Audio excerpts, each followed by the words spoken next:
Vande Mataram, Vande Mataram. General secretary Vishwambar Basu जी, हमारे कृष्णमूर्ति जी, हमारे व्यास साहब, बिहार से आए हमारे अंसारी जी और जिन्होंने हमें मधुर संगीत का रसास्वाद करवाया। इस संगीत की सभी पार्टी भाई और बहन, सामने बैठे हुए मेरे परिवार के सभी सदस्य,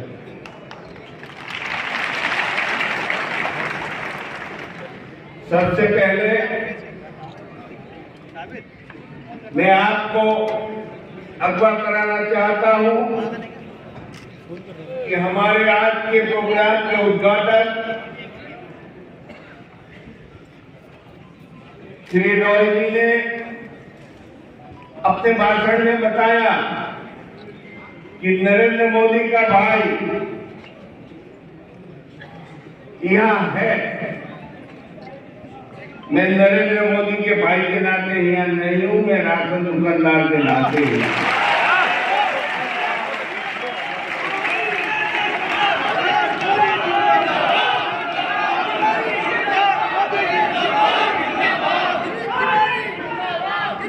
एक राशन दुकानदार के नाते जो आपकी व्यथा है वही मेरी व्यथा है, और यही व्यथा के लिए, उसके निराकरण के लिए, सरकार के सामने हमारी मूल्यों की मांग के लिए मैं आज यहाँ आया।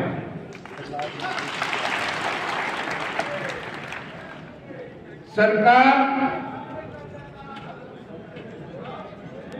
देश को उन्नति की ओर ले जा रही है, लेकिन देश के 5,31,000 राशन दुकानदारों को अधोगति में डाले। सरकार पॉलिसी बना रही है देश की उन्नति की,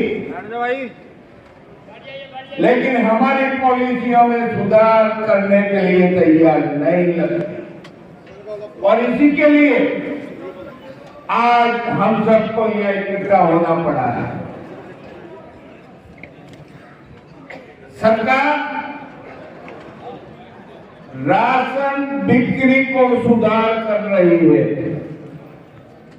उसको कंप्यूटराइज कर रही है, उसको आधार से जोड़ रही है, लेकिन हमारा आधार छीन रही है। हम सरकार से कुछ मांगते नहीं है ऐसा जिसके कारण सरकार को घाटा हो जाए। हम सरकार से हमारी रोजी मांग रहे हैं, हमारे बाल बच्चों के दूध के पैसे मांग रहे हैं,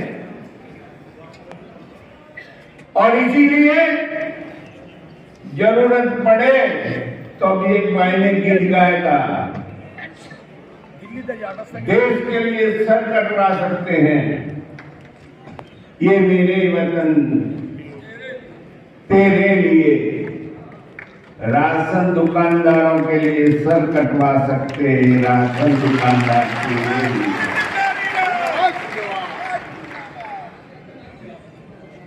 हम सब एक है। जब संगठित होंगे, अभी जो कुछ हल्ला बोल हुआ वो ठीक नहीं किया है। आपका प्रश्न आप शांति से आके सुलझा सकते थे, लेकिन हल्ला बोल करने से ये नहीं हो सकता। ये हमारा संगठन है, संगठन में कोई नाराजगी हो जाए तो आप आके मिल जाएंगे, लेकिन ऐसा करना ठीक नहीं है। गुजरात में कई सालों से, जब नरेंद्र भाई मुख्यमंत्री थे तब से राशन प्रणाली में बिक्री में सुधार करने का काम शुरू किया था, लेकिन अधिकारियों की आलसी के कारण वो सही काम नहीं हुआ है। जब नरेंद्र भाई पंतप्रधान बने और गुजरात में जब राशन प्रणाली को आधारित करने का काम आया, तो अधिकारियों ने आधार लिंक करने में भी अपनी चलाई। मगन के सामने छगन का आधार लग गया है, बबीता के सामने ममता का आधार लग गया है। इतनी बड़ी गलती की है। हम लड़ रहे हैं, सरकार कोई जवाब नहीं दे रही है। सरकार के सामने हमने आंदोलन चलाया। जिसके राशन की दुकान में 300 कार्ड और 300 कार्ड से कम है, यानी कि उसका कमीशन 20,000 तक नहीं हो सकता, उसको सरकार 20,000 रुपया देगी। ऐसा हमने मंजूर किया, लेकिन उसकी अमलवारी हो नहीं रही। अगले दिनों में हम सरकार के सामने लड़ने के लिए काम आगे बढ़ा रहे हैं। सरकार को अल्टीमेटम दे दिया है।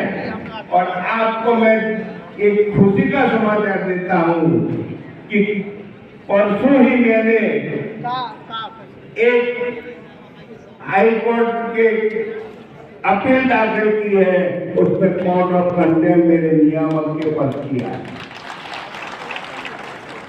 ये हमारी ताकत होनी चाहिए, हर प्रदेश में होना चाहिए।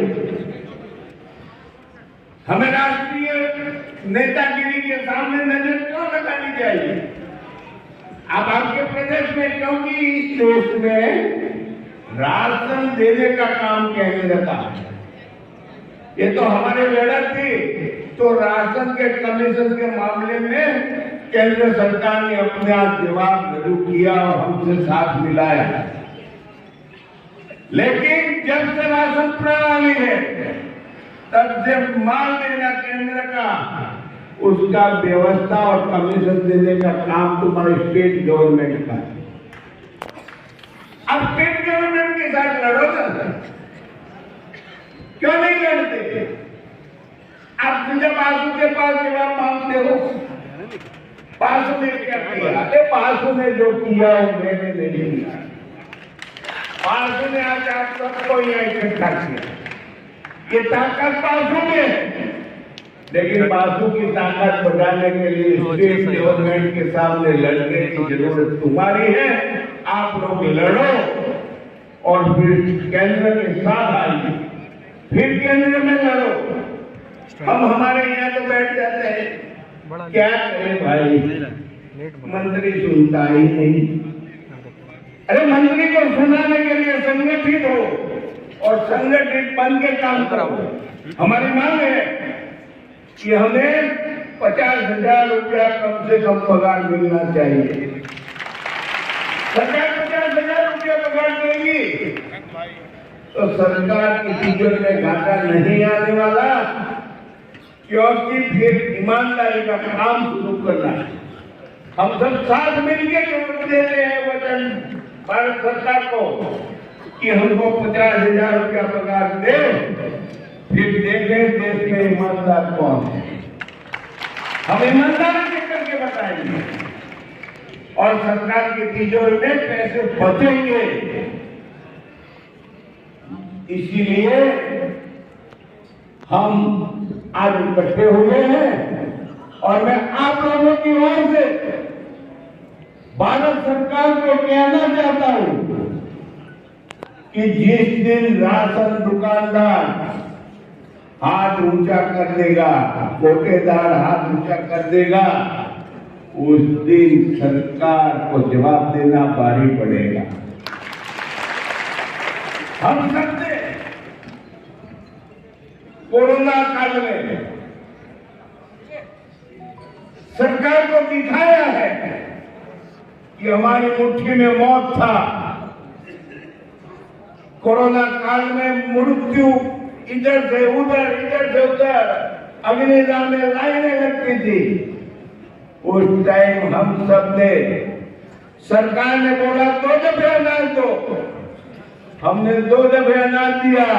हम समझते थे कि आज नहीं तो कल मेरा भारत का नागरिक का आशीर्वाद मिलेगा और भारत सरकार को सूझ और बूझ आएगी। लेकिन दुख की बात है, कोरोना काल में विश्व ने प्रशंसा की हिंदुस्तान की, लेकिन हमारे हिंदुस्तान की सरकार ने आज तक राशन दुकानदारों ने की हुई सेवा का मूल्यांकन नहीं किया है। कि दुख की बात है। क्या हमने कोरोना काल में लोगों को अनाज नहीं दिए? क्या मृत्यु के समय हमने भयभीत होकर भी काम किया है कि नहीं? और उस टाइम में सरकार से हम यही मांग करते हैं कि कम से कम हमारी काम की तो तुलना करो। आप देश विदेश में आपकी बहु चर्चाएं हो रही है, लेकिन हिंदुस्तान में जो राशन दुकानदार ने आपको इज्जत दिलाई, उस राशन दुकानदार को आप भूल जाओ, वो कब तक चलेगा? इसीलिए मेरी सरकार से विनती है कि सरकार हमसे वार्तालाप करे और इस मामले में जो दुख है सरकार के सीने में, वो हमारे सामने रखिए, हम समझेंगे। सरकार हर वक्त कहती है कि वार्तालाप से प्रश्न का निराकरण आता है, तो आप हमसे वार्तालाप करने से क्यों भागते हो? आप तो कह रहे हो कि वार्तालाप से ही निराकरण आता है, तो कम से कम हमसे वार्तालाप तो कीजिए, फिर हमारी बात और आपकी बात का निराकरण आ जाएगा। आज आप लोग इतनी बड़ी तादाद में यहाँ इकट्ठे हुए हो, इसीलिए आप सबको धन्यवाद। और जिन लोगों ने स्वर पकड़ किया,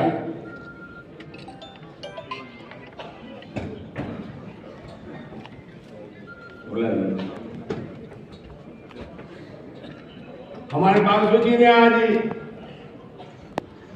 अभी कहा कि यदि सरकार हमारी बात नहीं मानेगी, 16 जनवरी को रामलीला मैदान में पूरे 5,31,000 और हमारे साथ काम करने वाले सब इकट्ठे होकर संसद तक मार्च ले जाएंगे।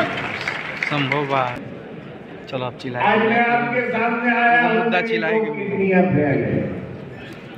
मैं डायलिसिस पर चल रहा हूं जनवरी से।